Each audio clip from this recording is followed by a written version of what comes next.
আমরা এবার এলিয়েন স্কিনেরই আরেকটি জনপ্রিয় প্লাগইনস জেনোফেক্স 2 এর সাথে পরিচিত হব এবং এর ইফেক্টগুলো দেখব। প্রথমেই এর বার্ন ইডস ইফেক্টের সাথে পরিচিত হই। এটি মূলত আমার যে ইমেজ তার প্রান্তকে বার্ন করলে যে ইফেক্ট হয় সেই ইফেক্ট প্রদান করবে।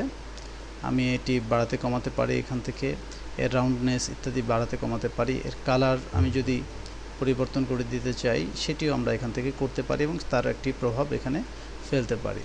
তো এভাবে আমরা বার্ন ইডস ইফেক্টটি প্রয়োগ করতে পারি। আমরা ক্লাসিক মোজাইকের মাধ্যমে আমার ছবিটিকে পুরো মোজাইকে রূপদান করতে পারি। লক্ষ্য করুন আমি এর সাইজ আর একটু ছোট বড় করে আমার ইমেজটিকে ফুটিয়ে তুলতে পারি। ওকে করলে ইফেক্টটি প্রয়োগ হবে। আমি কন্ট্রোল অল্টার জেড চেপে এটি আনডু করছি। আমরা আরও কয়েকটি ইফেক্ট দেখব এই গ্রুপের। আমরা শাটার ইফেক্টটি দেখছি।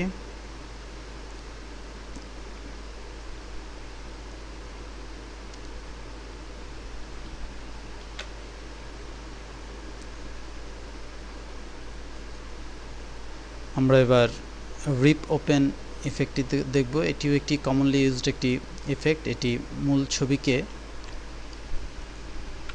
ঠিক মাঝখান দিয়ে এভাবে ছিঁড়ে প্রান্তগুলো রেখে নিজেকে রিপ্রেজেন্ট করবে। আমরা এই ধরনের ইফেক্ট প্রায় আমাদের ব্যবহার করতে হয় ডিজাইনে।